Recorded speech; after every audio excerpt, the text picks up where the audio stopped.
There we go.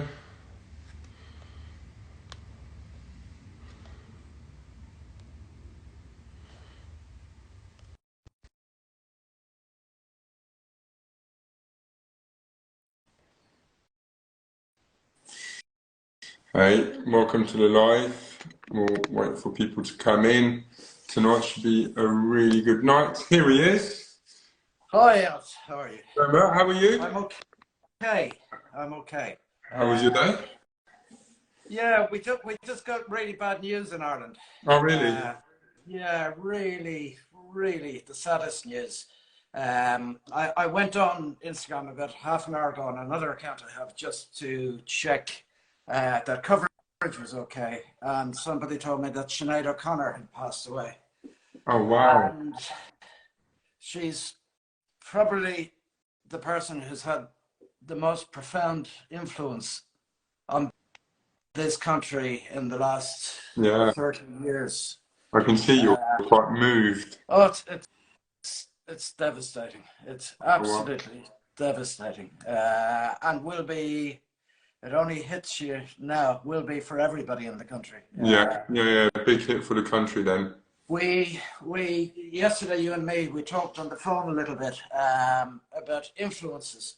Yes. And I remember when I was in college, studying in the Botanic Gardens in Dublin in 1987, her first album came out, and it was just a soundtrack.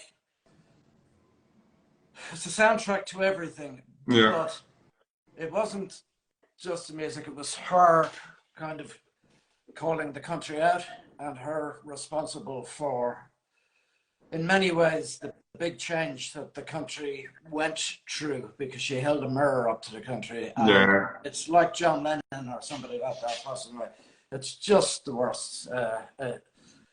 It's just the worst. And she hadn't had the easiest time of it ever, No. particularly in the last few years. And she was fairly local to her. She lived only a few minutes away until recently. So it's a horrible news, isn't it?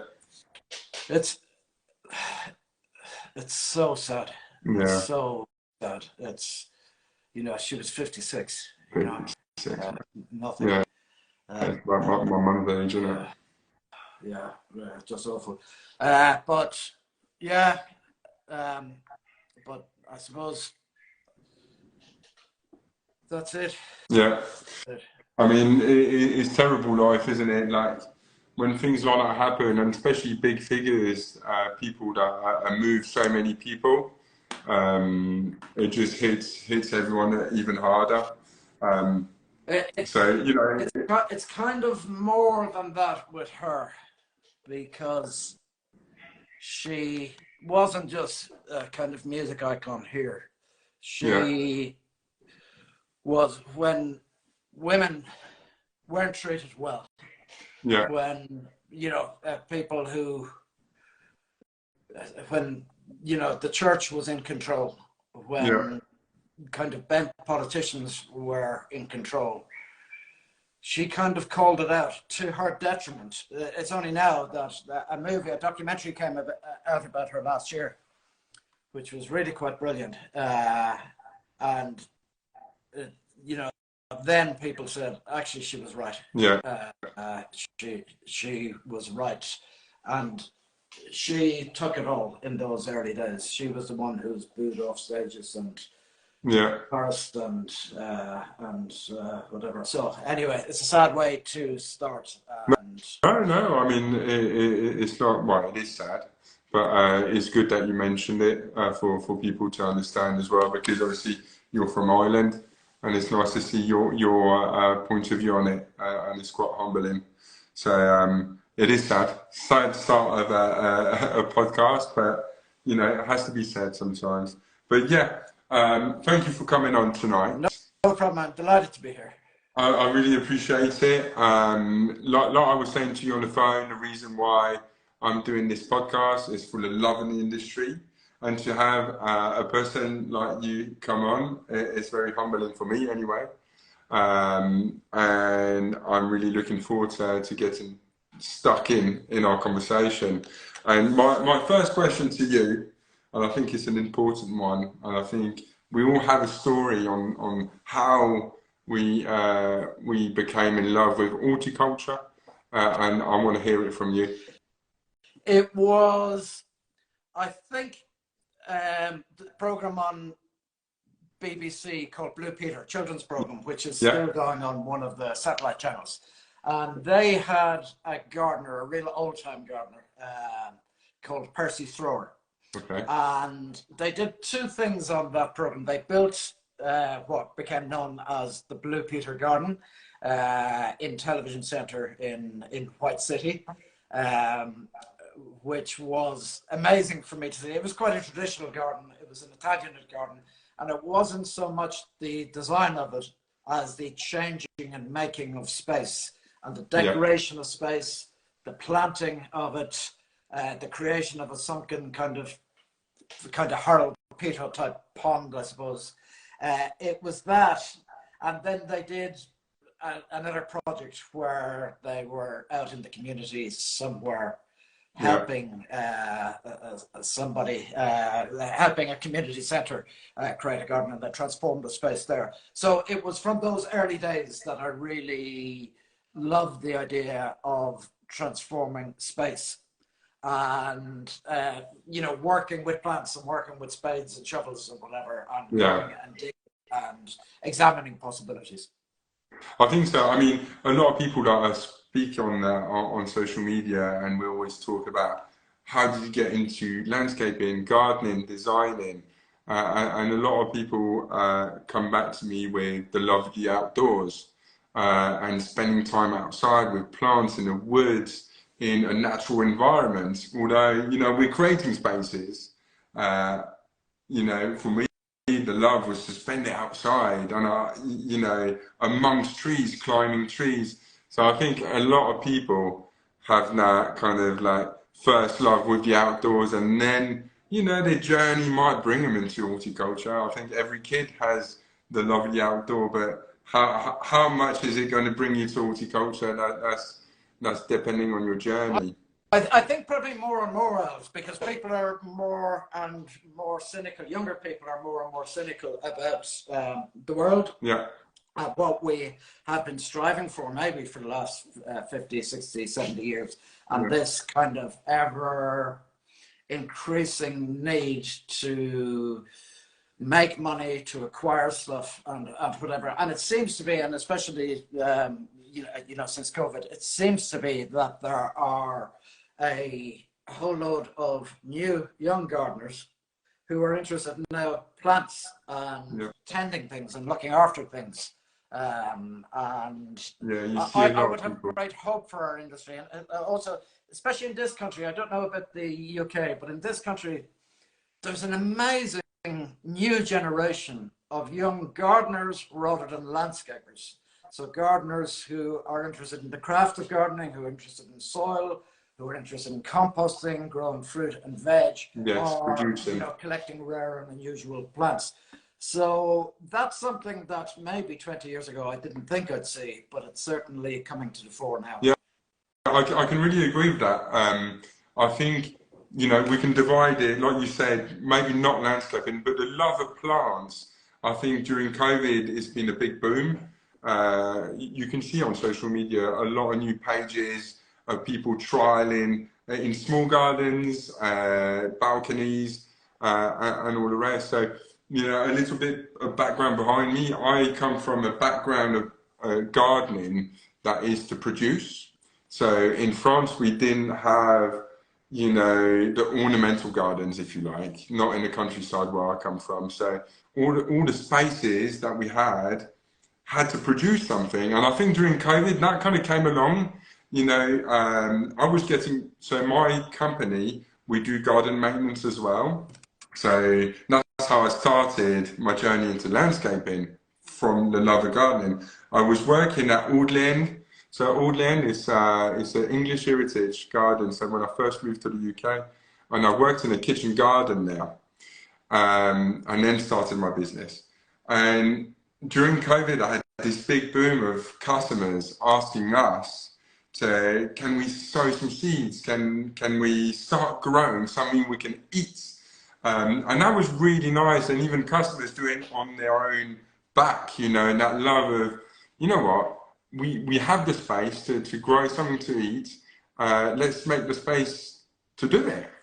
I know. So that was really nice. All of a sudden, the value for people who've never thought about gardens, the value of having some land, some space, and when everything, because some of those early days of COVID were terrifying when you were looking at, you know, images from the north of Italy or whatever, and then latterly in China with drones, you know, going down streets of apartment blocks telling people to keep in even off their balconies. It was really kind of dystopian. Yes. So if you had some land, outdoors was obviously a healthy place to be with good air circulation and whatever. And many people began to get into it. And the great thing for the garden industry is that so many of them have stayed gardening. And, you know, they really love doing it. No, exactly. I think landscapers going to landscapers, we've had a really big boom as well with the demand after COVID of like, okay, we've been locked down. I want to make my garden better because we ain't traveling. I want a beautiful space where I can cook outside, where I can grow, and you know, a usable space. So yeah, you know, COVID, I think, as bad as it was and horrendous, I think it's kind of opened people's mind a little bit about the industry. Although we still have, I think, and I want to peel your brains on that because you've been in the industry a lot longer than I have. But I'm struggling with recruitment. So I find that the younger generation, they find between. I'm very lucky. I've got a young chap that started early this year, Luca, who's doing level three landscape and horticulture, and he's the perfect young lad. But I'm lucky to have found him, but it's not easy. So what's your view on, you know, obviously I did this show garden with another landscaper who designed it at BBC Gardens World for perennial, and I always forget the name, YOP, I forget, but it's an organisation to help bring new people into horticulture. So what's your views on that? Well, we're no different from any other industry in this regard. People's priorities changed. A lot of people also, in the UK, you have Brexit. We had a kind of similar thing here during COVID, where there were so many people from particularly Eastern European or South American countries who went back home. Yes. And maybe won't be coming back because went back to rising economies and yes. won't be coming back to do some of the work that we're doing here. So it seems to be a global problem. I went out with, I have an 18-year-old daughter who's just left school, and I went out with her this afternoon to a local town to, she's looking for jobs in restaurants or whatever. And it was remarkable the amount of restaurants and cafes that either weren't open, now they haven't closed, but they've changed their working hours, or they've simply gone, they are closed. Yes. Because the pool, the work pool isn't there anymore. Yeah. I would be, again, it's 2 to 3 years now, but I'd be an optimist in that regard because we know we work in one of the most challenging industries, a very hard industry, an industry where you can get old very early, but a brilliant and passionate industry, nonetheless. And I think our industry will attract. So we're going through a bottleneck at the moment, figuring out where we go next, where the graduates are coming from. But I have, I saw my little one who would have been a very shy young lady just a couple of years ago. I saw her go into shop after shop, hand over her CVs and engage the person behind the counter in conversation. Was there a job open or whatever? And I know at this, even up to now, she's had about 5 jobs over the last few years during summer holidays. I never had that when I was her age. So I think it'll come around. Part of the reason is the desire for our services exploded. and it'll be a natural kind of climb back for colleges to produce the amount of graduates that they need. Also, I think the job of a gardener, a skilled gardener, or even a garden labourer isn't really appreciated by those in authority. And I know I've seen Alan Tishmarsh talk a lot about this in terms of British politics, and be very disillusioned with how the Conservative Party might rate the role of a gardener. Yes. So I think there are things that have to change, but as you know, it's a particularly good industry in the UK. The setup, the tradition, the setup, the bodies, whether they're the educational bodies or the professional bodies, are really, really good. Now, maybe they have to waken up again, because we can all get a little bit complacent to new realities. But I've noticed that there are people in the industry who are really championing new young people, and especially in your industry, the focus that's on women at the moment, young ladies coming into the industry, is hugely encouraging and hugely positive. Yeah, and I think that's across the board in all trade. I think it's nice to see, women, electrician, plumbers, and I think with the help of social media, they can showcase that, they're really talented, and it's just opening the horizon for that. I was at a pro landscape event, and I was chatting to an old gentleman that do garden maintenance in London, big firm, and I was asking him about his workforce, because he runs many teams, and he said his best gardeners are ladies. They're thorough when it comes down to border. They're thorough. They're how do you say in English? Meticulous.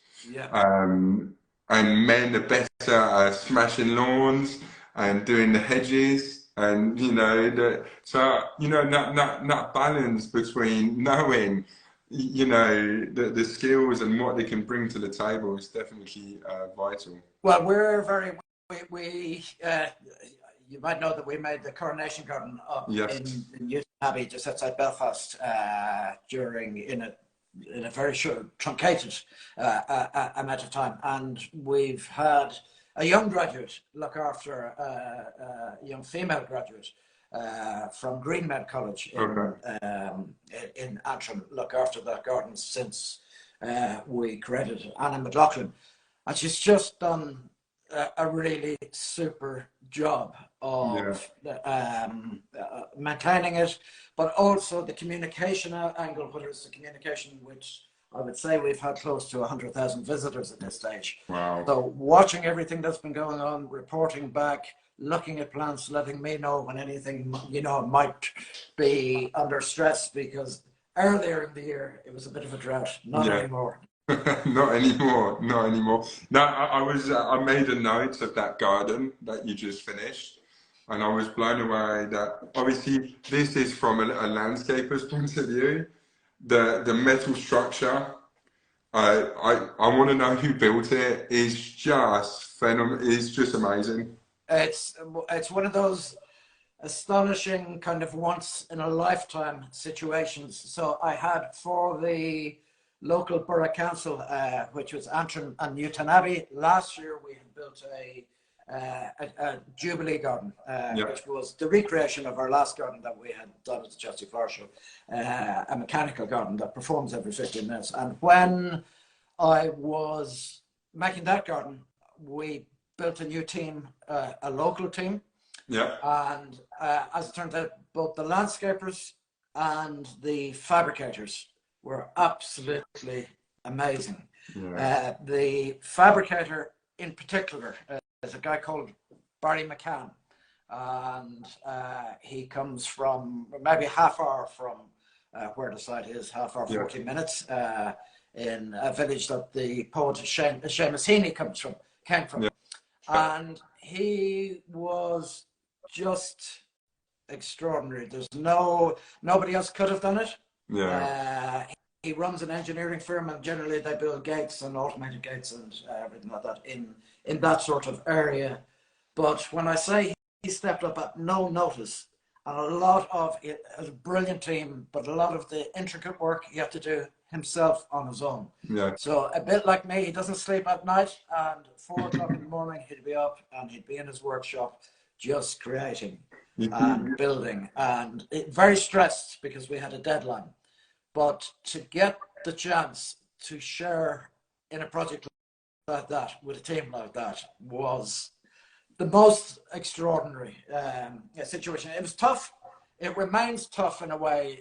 You know, to come down from a project like that, it can often be as bad as being in the middle of the stressful elements. But Barry is astonishing, and I have never met anybody like him, and I will never meet anybody like him again. And I have people writing to me, just some architect who builds very posh houses in London who want amazing conservatories on and whatever, and they recognize, people looking at the garden recognize what it took to do that. Barry didn't do all the elements. He did the decorative elements.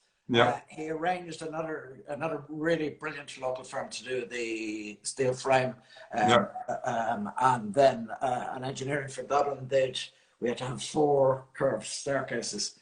It was very funny doing the estimates for all this with absolutely no knowledge. It must have been a headache at the start. That was a challenge, and but everybody worked together and got it done on time, and the council were amazing to work with. So it was a real privilege, that one. Yeah, I mean, it really shows from my kind of eye and what I enjoy seeing when I see big projects like that. Obviously, the overview is fantastic, but I love to pinpoint, you know, like you were explaining, this craftsman that's put his detail, his love, his passion, and reflected your design with the same level of care. And we always, or actually I feel like when I'm working off a design, I take it really on me. I value the designer's work, and I want to make it like justice.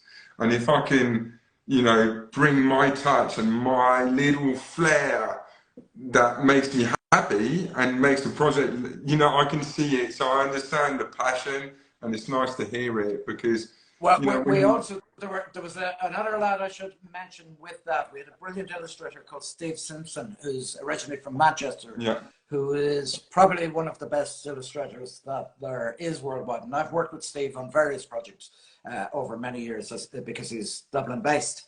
And he would, so in terms of the structure and especially the decorative, the kind of elaborate, because it's a royal thing, it has to be a bit camp and over the top and a bit silly in ways. But to see Steve produce a drawing and Barry work on that drawing and elevate it, you know, everything was just elevated, and he put stuff on that hadn't been designed into it, and he came up with his own ideas for it, and he went for it.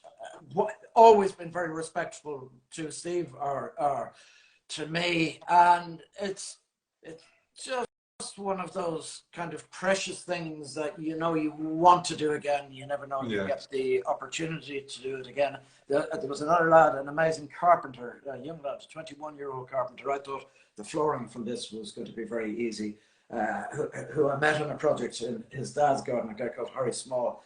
He came up, and at 21, he became head carpenter of everybody within a week. So you had these amazing guys who'd worked on Claridge's Hotel, and yet Harry was the one in there because he understood the materials, the job. He was the one giving advice, and he knew how to navigate a site and the people on the site.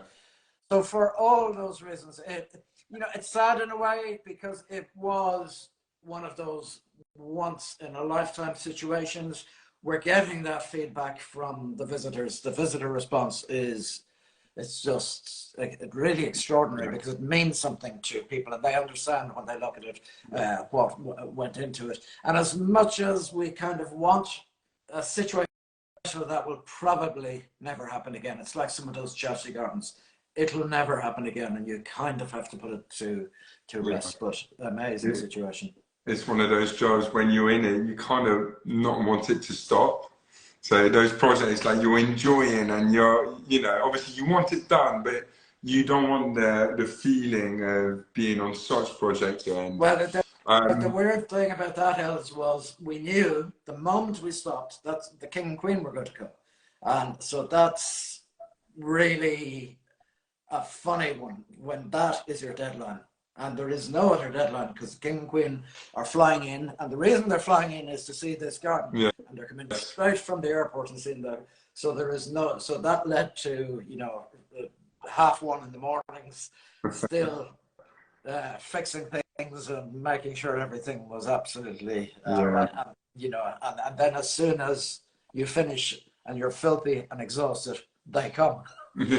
It's amazing, isn't it?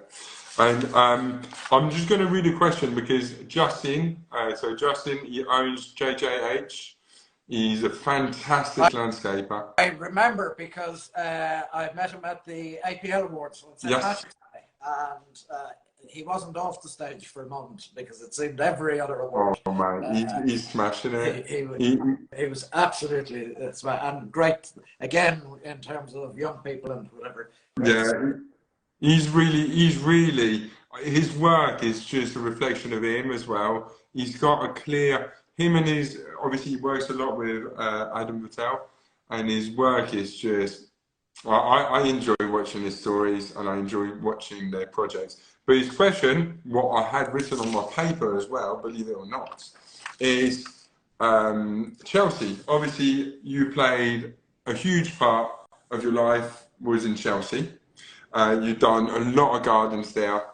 Your first one, you were saying to me, was in '95, and your last one was in 2016. Yeah. Are we going to see you again? Yeah, I think so. The problem at the moment is the next garden is a huge challenge. So it's been on the drawing board for about 12 years.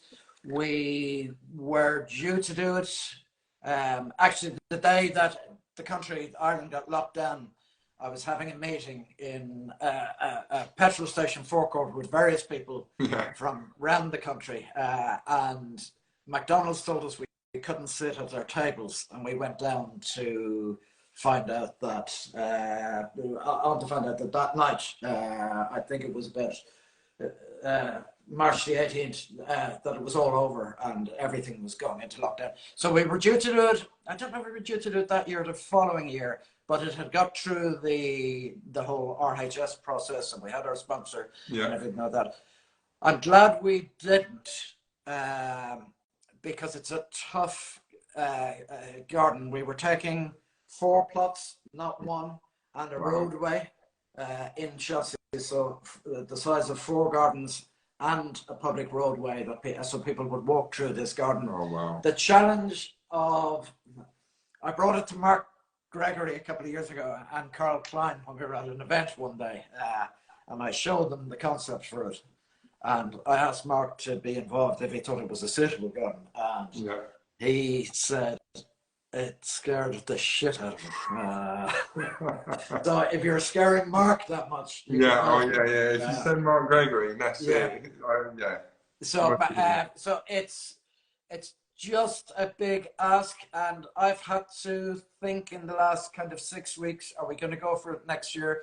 And I think no. I think it'll be a year later because I think that's what it kind of needs. This one is a big ask. It's not pretty. It's dystopian in nature. It certainly says something.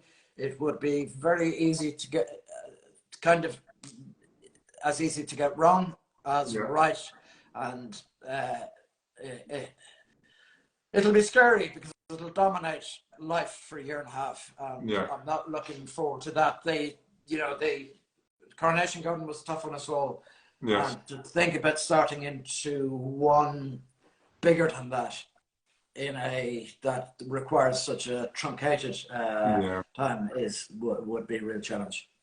My other question related to Chelsea, because I think if you're in the industry, if you own a landscaping company or a designing company, for a lot of people, the aim is to maybe take part in Chelsea. And what would be your advice for someone like me or a young designer? How would you go about it? Okay, I'm going to say something about Chelsea that maybe I shouldn't. Chelsea is doing that first garden, and particularly the second garden at Chelsea in 1996. It gave me a voice. Yeah. I told you that when we were on the phone yesterday, that not long before that I was homeless and couch surfing in Dublin. Yeah. So I was a fantasist. I had this dream of making contemporary gardens, and eventually it all came right. And the thing that made it right was some smart thinking, getting over to Chelsea, doing a garden there, not a particularly good garden, getting noticed, and being able to build a place for myself. Yeah. However, I don't really believe, so Chelsea means a huge amount to me, a massive amount to me, but I'm also a cynic. Yeah. I don't believe I think when we go to Chelsea or when we watch it on the television, they're the same gardens by the same people year after year. So I think you really have to understand the reason why you want to go. Yeah. Gold medals is a big reason for a lot of people. That's valid because, I wanted to challenge my industry and say something new about garden design, and I still want to do that. If you not just want to, but if you want to establish a business and get work in London and the home counties and get noticed further afield and get into the magazines, then you go and you do one of the kind of kit gardens, because very little changes. The shapes may change. I don't look at the cover of the Chelsea. I don't read the magazines, but you'll see it, the occasional picture in the newspapers or whatever. I don't get any of them. I don't believe in any of them. If occasionally there's something small with somebody who's really saying something different, or if you are there, and I only go if I have a garden there, if you are there and go and see some of the smaller gardens that are just maybe not contemporary, maybe very traditional, maybe very ecologically based, but passionate, they're the things that would interest me and move me. The big gardens, without exception, just don't, because people don't like to. We live in a very, talking about show gardens, we live in a very closed environment. We have the same people, doing the media, writing the magazines, teaching in the colleges. It's a self-perpetuating thing, and I think a lot of it is a lie. So I don't believe in it as a place of brilliant design or indeed brilliant plantsmanship. I do understand why people see it as the pinnacle, because it has a magic developed over 105 or 6 or 7 years that no other show has. But as garden designers, not contractors, just garden designers, we do it at this service just looking for gold. If we're not prepared to say, and I'm lucky, I can say I don't care. Always be polite, always go in, do the job and the amount of time given, stick to the rules, and then clean up after you. But for me, I don't need the work as a result of a gold medal from Chelsea, so I can try something different. But there's not enough people trying different, or not enough people trying different in a genuine way. There's no point in being different for different sake. But surely, as garden designers, we have something to say. because we work in the most, I think, creative discipline that I there was going to is. say creative, yes. It is really creative, and like you say, and you mention, you know, standing by the traditional things that work, that's going to get you that medal, and you know, if you tweak this and you do this, that's going to get you there. But I did a bit of research on your gardens that you did, and a lot of your gardens kind of are so different. You know the one where you had what was it with Harrods? Oh yes, You know, yeah. they are they are eccentric in some ways. You know, they're out of the box. They're not like you said. They're different, and I value that because, like you're saying, as a designer, it's all about the creativity. So you know, you can see it from two points of views, and what you're saying is basically you can see it from the winning aspect or from let's do something totally different. And you told me on the phone when you first got involved with Chelsea, people have been doing gardens the same way for years. And actually, you know, it takes designers and bravery to change things. And although we have changed things a lot over the years, but it still needs to change. You could, you know. I think so. I mean, the one that always strikes me, and it is a little bit outrageous, is the bagel garden that a woman called Martha Schwartz created in a suburb of Boston in New England, where she transformed a small, very small courtyard front garden into something that was really quite wacky and very, very different in a way that outraged people. And all she did was put bagels, you know, 2 or 3 dozen bagels down on a square of purple gravel. But it made people think, and some people it made angry, and some people smiled, and some people were dismissive and didn't want to invest any thought in it. So it's people like her, but also people like, there's always been innovators. So whether it's Thomas Church or Garth Ekbo, who would be my personal kind of hero in kind of 1950s California, or Derek Jarman on the beach when he was, you know, suffering from HIV/AIDS, when there was no way to live with that condition. They built original things that were poetic and that inspired thought and debate and whatever. And we need some of that, but not just for the sake of it, because there are people who go and build sensationalist garden, and you just think, well, why? Just to get in the Daily Mail or the Telegraph or whatever. That's, for me, not what it's about. But I suppose Chelsea gathers all these people together, and somebody asks, is there another show? I don't think so. Chelsea does, whatever I say, it does have the magic.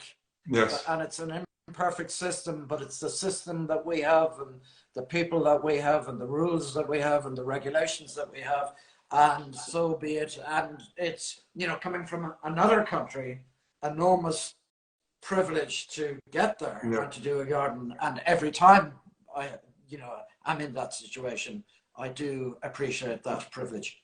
Yeah. I mean, I'm going to just give you my reason for wanting to do garden, but obviously not from a designer's point of view, but from a contractor's point of view. So my drive to one day get to Chelsea is mainly to showcase the craftsmanship that we acquire over the years of doing what we do outside, day in, day out, and repeating and mastering, cutting and shaping.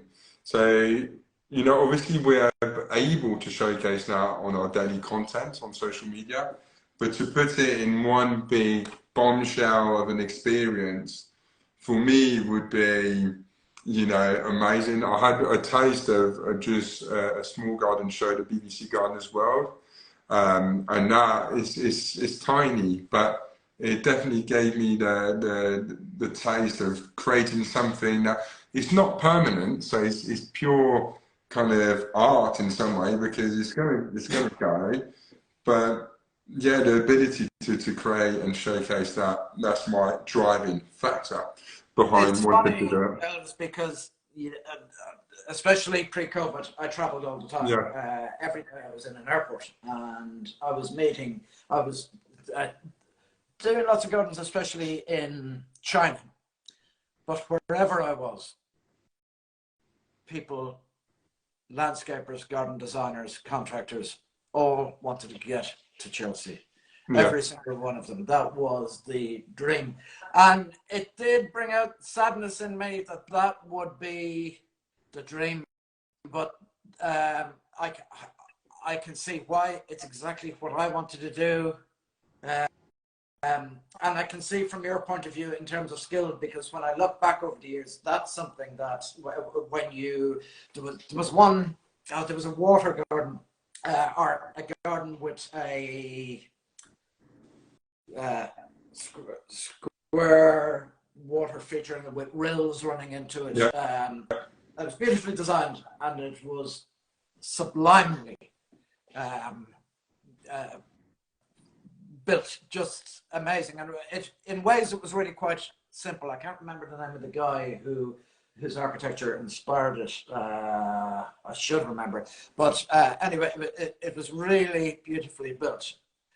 And I can imagine getting to there, building a garden there, and then being in that great kind of auditorium where Yeah. next to you there's somebody else achieving the same and achieving the same and achieving the same. And the comradeship and the borrowing and the advice, and again, Mark Gregory would always be at the forefront of that, is really amazing. I find the contractors the nicer people than the garden designers. Well, it's good to hear. It's good to hear. And off that, I got another question. Another question is, so out of all those things that you've done in your career, like Chelsea, television, building your own business, building a family, what has been, you know, the thing that you've enjoyed the most out of it? Was it, you know, the solid designing and creating spaces, or, you know, as you got, you know, more and more out there for the general public, was it being able to share your skill or your passion? What was it that made you kind of? I think the big thing for me, I was painfully shy until the age of about 40, even though I was making programs and whatever. Yeah, Just that personal development, that confidence. If you're a shy person, and I was beyond shy, yeah, if you're a shy person, not to have to make an excuse for your existence was a massive. I'd come back to Epi, my little one, going into the shops today, and my joy in watching her very confidently approach whoever and having lovely yeah, conversations with them and whatever. I wouldn't have been able to do that. There was very little I was able to do. I could talk to 3,000 people in a hall about garden design, but if I met two of them at a party the following night, I'd be in bits, absolutely in bits. And so that personal development was a huge thing for me. yeah, Getting a voice, been having something to say, been listened to, and then getting to change space. Just that magic of somebody wants you to do something, and I see things a little bit differently than others. So interpreting the challenge in a different way yeah. and doing a garden that makes people just Yeah, yeah. No, does something else to them. yeah, yeah. So that was kind of your driving force in the end, then.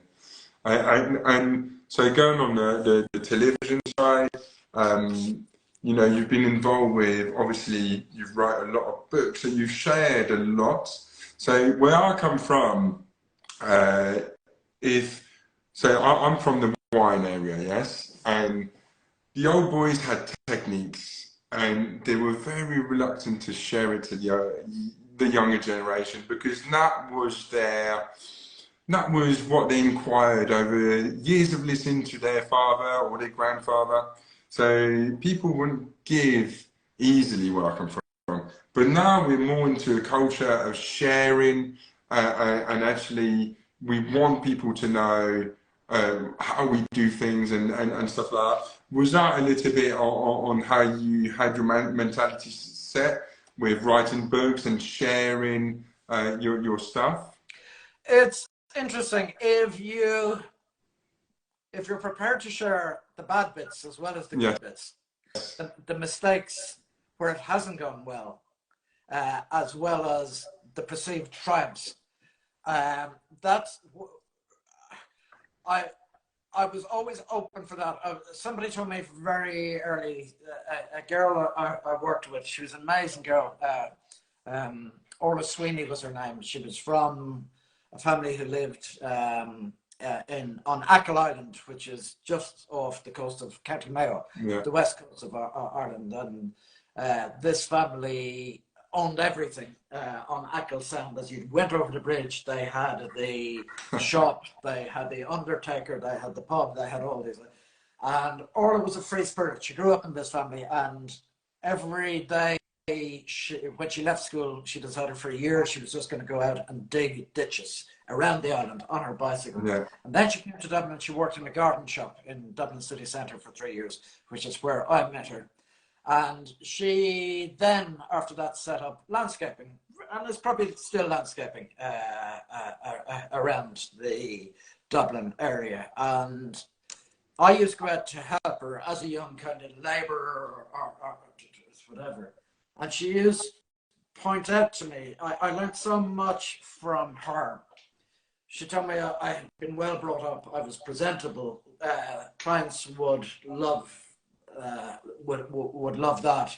She told me about the importance of arriving on time and doing a good day's work. But she also told me never to be scared of saying, you don't know. Yes. I don't know. I don't know the answer to that. And I think that's very important. One of my issues with kind of a lot of, gardeners, I'm going to go back to Chelsea here. There's a lot of pretense there. Yeah. And some of the biggest gardeners are full of waffle, but they have a formula that they'll stick to. And if you don't really believe or feel what you're doing, and with some of those gardens, you can't frankly feel them. They're crisp, they're beautiful, they're perfectly planted, they'll get the gold medals. Who fucking cares? But if you're not feeling it and you perpetuate that all the time, it's a bit of a lie. Yeah. If you don't lie, and if you're prepared to say, I got this wrong, some of the gardens I've done at Chelsea, I go, oh, but I know I tried with every one of them. Yeah. I tried, and I thought they were the best thing since sliced bread. And then maybe mortified a few years later, you'd learn no. And it's a big learning process. Yeah. So I think in terms of communication, I love meeting gardeners, designers, contractors, because you do have a story to tell. Yes. You do have confidence that you can help build. You can bring out maybe something in people. And if you let people know what they're doing is just the way it should be, or that they have something to give, that's a joy. It's a joy for them. It's a joy for me. It's a bit like Barry up in Northern Ireland who did the metalwork, or the two brothers, John and Brendan Convery, who were the local landscapers who'd never done a job like this, but they just rose to it. And so I love working with people like that, helping where I can, but also learning from them. Yeah, I mean, I've got the approach with when I'm working with people that if we hit a problem or something kind of occurs, I don't want to just make that decision on my own. You bring your lads, even your labourer, and you bring him on. It's like, oh, we got this situation. What do people think? And what are we going to do to cross that hurdle? And suddenly, by listening to everyone's point of view and having just a 5 minute conversation, you just get a mix of ideas, and you just learn from each other. And no, you can't do it this way because of this, and that, and the other. So suddenly, a problem becomes a big learning opportunity. So you can really take the time. And I must admit, one of my favorite part of owning a business in the industry is teaching. It's why my videos on social media are very, I'll explain what I'm doing or how I'm doing it, because when I started, I I never worked for another landscaper. So I taught myself, and we didn't really have social media like we do now. It's kind of a way to say that you can give back, and actually in the industry, I think it just helps put the bar higher because we're all sharing, we're all learning. I look at what Mark Gregory or Justin or all those people that are creating beautiful spaces, and I look at it, and I don't just look at it from a point of view of like, oh, that looks nice. I look at it from that, I want to learn, how did he do it? So yeah, I think we're lucky with this platform that it's amazing. I maybe a month or two back, I sent you a message to say how much I enjoyed your videos. It takes a lot to do it. It takes a lot during a day to stop for a few minutes, get somebody else involved, to compose what you're going to say, to have a point to make, and particularly on social media, it takes a lot to remember to do it every single day, or dedicate once a week or once every few weeks to do something like this. But it is huge for the industry because it makes everybody feel connected. What I particularly like, if you have, so I don't have the skills to do what you do. I can dig and I can plant. I can't put a nail in straight.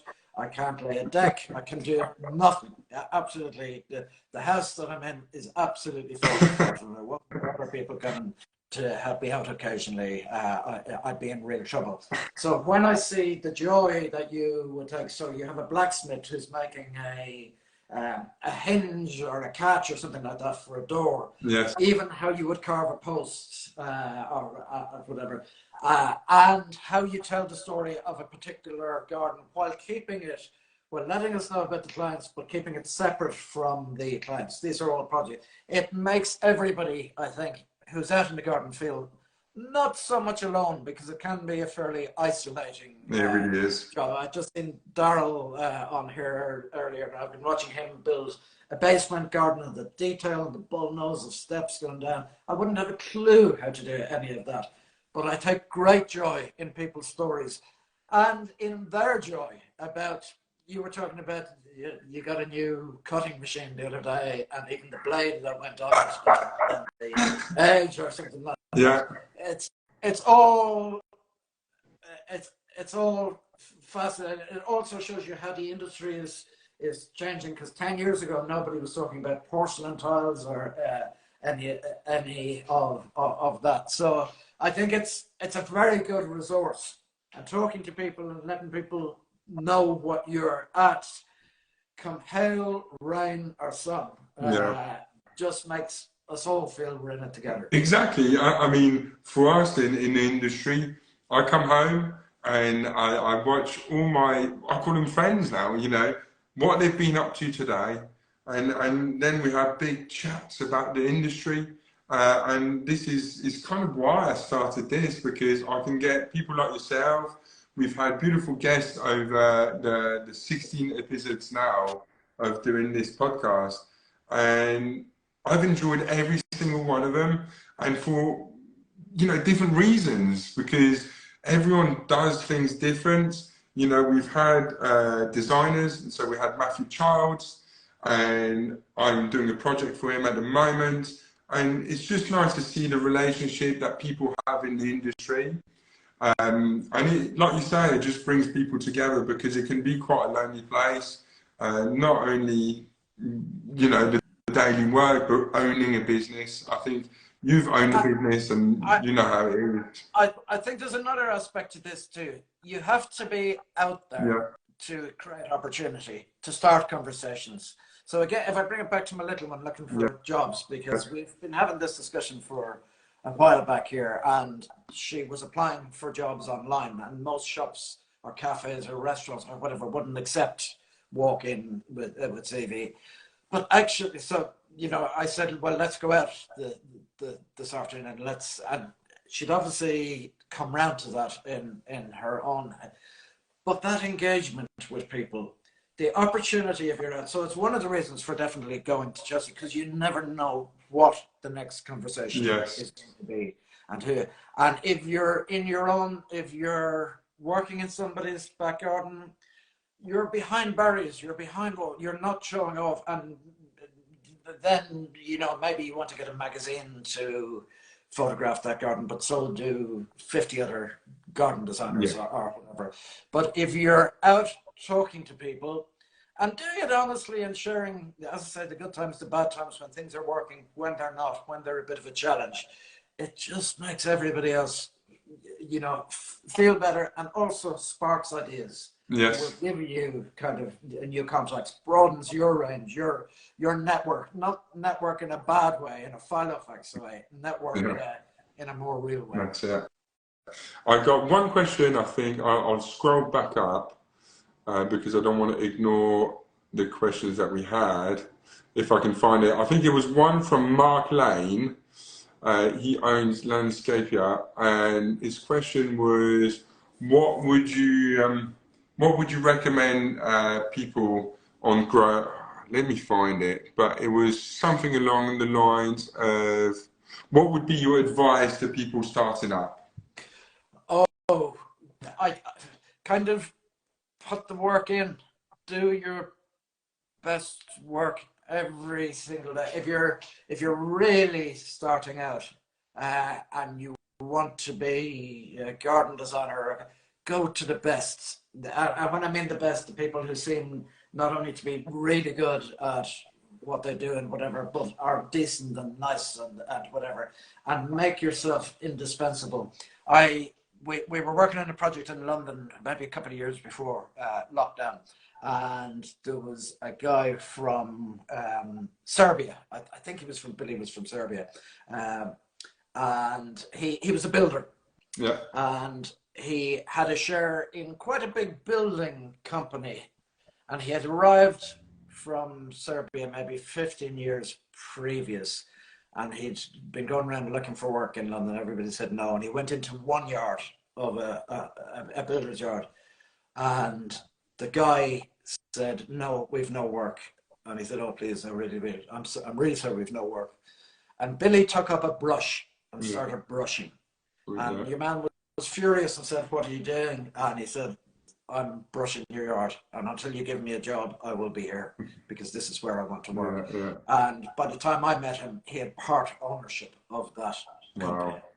Wow. And that to me now, and he was coming probably with very little English or whatever. He was coming at a time um, when things in his life and his countries were so bad, and he made his way in life there.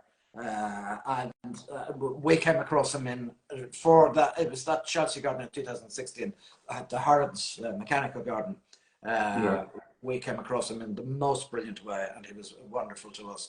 But I always thought that was an amazing lesson. There was somebody who couldn't have been lower on the pecking order, and yet he wasn't going to give up. So identify where you want to be. Try and make sure that it's a semi-decent place, yeah. and then just let them Go, know. go. You have to be sure you really want to be there, and let them know you're not going.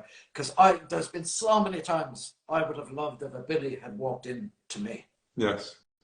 Yeah, I mean that's it. Finding they're pearls, they're far in between, but when you find them, you definitely know you got one.